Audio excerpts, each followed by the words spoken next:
Halo semua, apa kabarnya? Semua pasti sehat ya. Kemarin saya maksa beli spare part sepeda ke istri. Istri saya paling nggak suka kalau saya beli spare part sepeda. Nah, kemarin saya lihat stang sepeda ini di Instagram. Biasanya kalau mau beli spare part saya izin dulu ke istri, tapi kali ini enggak. Nah, pas barangnya datang, saya pikir istri bakal marah, ternyata enggak. Tapi dia ngomel-ngomel, soalnya dia pikir saya beli barang yang sama. Saya emang udah punya stang yang sejenis, tapi stang yang saya beli ini bentuknya beda dengan stang saya sebelumnya.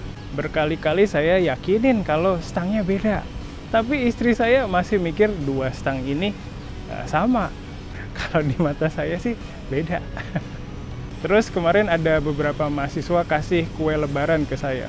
Saya seneng sih, tapi kadang saya ngerasa nggak enak juga.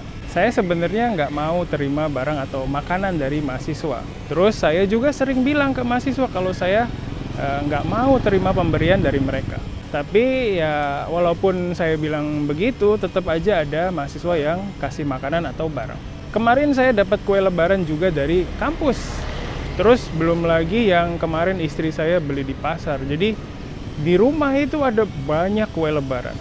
Kalau kadar gula darah saya nggak tinggi sih nggak apa-apa. Nah ini banyak kue tapi saya nggak bisa makan. Terus kemarin saya putusin untuk kasih makanan ke kucing yang ada di depan rumah saya lagi.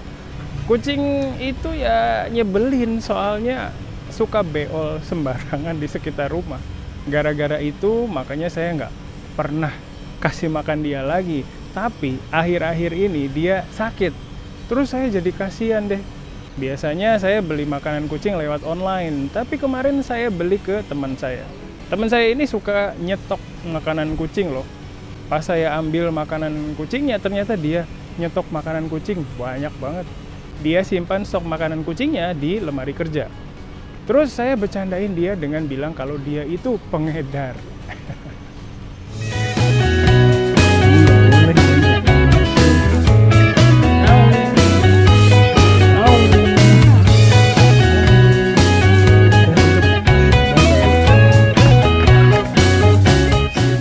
Oke, sip.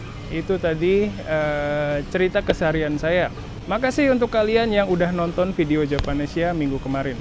Semoga videonya bermanfaat ya.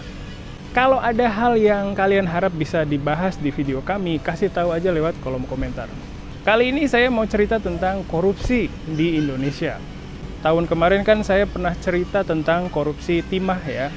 Kalian masih ingat nggak? Kalau nggak salah kejadiannya pas bulan puasa juga deh. Pas masuk tahun 2025 ini, orang-orang Indonesia dibikin kaget lagi sama beberapa kasus korupsi besar. Kasus yang paling bikin kaget masyarakat Indonesia adalah kasus korupsi Pertamina. Pertamina ini adalah satu-satunya perusahaan negara yang tanganin minyak dan gas.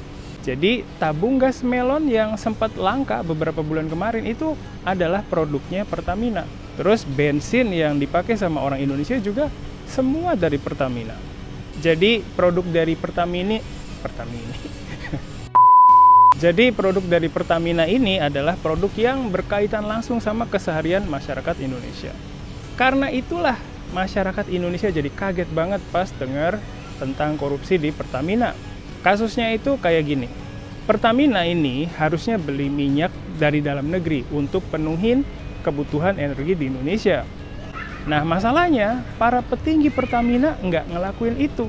Mereka justru beli minyak mentah dari luar negeri yang biayanya jauh lebih tinggi.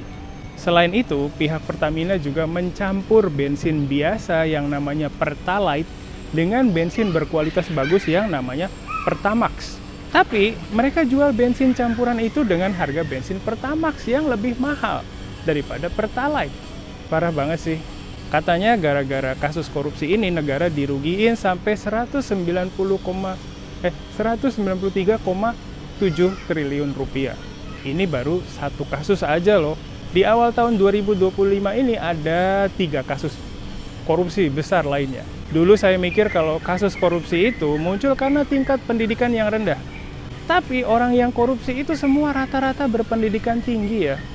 Korupsi itu intinya menyalahgunakan uang negara untuk kepentingan pribadi atau orang lain. Walaupun intinya begitu, tapi ternyata korupsi ini ada macam-macam jenis loh. Kalau dari artikel yang saya baca, pada dasarnya jenis korupsi ini ada 7. Pertama ada penyuapan. Penyuapan ini misalnya kita kasih uang ke orang supaya dapat keuntungan tertentu. Misalnya kasih uang ke hakim supaya kita bisa menang di pengadilan. Terus ada juga penggelapan. Penggelapan ini misalnya kita ambil atau pakai uang yang bukan hak kita secara diam-diam untuk kepentingan pribadi. Misalnya saya pakai uang Japanesia secara diam-diam untuk beli rumah pribadi. Atau saya pakai uang Japanesia untuk jalan-jalan ke Jepang dan lain-lain. Terus ada juga nepotisme. Nepotisme ini misalnya kita ngeduluin keluarga kita sendiri supaya bisa kerja di tempat kita kerja. Padahal ada orang yang lebih pantas untuk kerjaan itu. Contohnya, saya masukin anak saya sebagai karyawan di kampus tempat saya kerja. Padahal ada orang lain yang kemampuannya lebih bagus. Terus ada juga markup atau penggelembungan harga. Kalau jenis korupsi ini intinya adalah naikin harga barang atau jasa supaya bisa ambil keuntungan lebih. Misalnya, saya beli kamera untuk buat video harinya Japanesia. Terus saya bilang ke Taiki kalau harga kameranya 10 juta. Padahal harganya 5 juta. Jadi nanti sisa 5 jutanya bisa saya ambil gitu. Itu tadi cuma sekedar contoh loh ya. Saya nggak pernah gitu loh. Tenang bos, aman. Lanjut ya ke jenis korupsi yang lain. Habis itu ada juga konflik kepentingan dalam jabatan. Kalau ini intinya pakai jabatan untuk keuntungan pribadi atau kelompok tertentu. Misalnya saya kerja di kantor pemerintahan, tapi saya juga punya perusahaan sendiri. Nah, saya berusaha supaya kantor pemerintahan tempat saya kerja beli barang dari perusahaan saya sendiri, gitu. Nah, yang terakhir namanya gratifikasi. インドネシア語を学ぶ最高の環境がここにある。ジャパネシアライブカレッジ。ジャパネシアライブカレッジはいつでもどこでも、そしてどんなレベルでもインドネシア語が学べるオンライン学習プラットフォーム。ライブ授業、自分のレベル、学びたい内容に沿った講師の授業に参加し放題。入門者から上級者まで、翻訳授業からフリートークまで、様々な授業が揃ってる。ライブ授業に参加できなくても、後から動画がいつでも見返せます。でも、一人じゃ不安。そんなあなたも安心。JLC では受講者同士の交流もできます。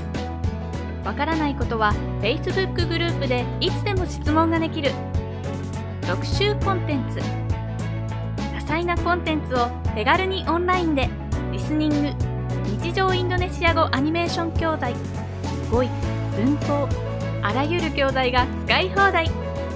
初心者でも1日3分から毎日学習ができる。上級者にも検定対策したい人にも自分に合った学習コースが組める。インドネシア人と話したい、検定に合格したい、もっとインドネシアと近づきたい。 JLC はそんなあなたの願いを応援します。登録は簡単。新規登録から必要な情報を入力するだけ。いろいろたくさん、いつでもどこでも。ジャパネシアライブカレッジ。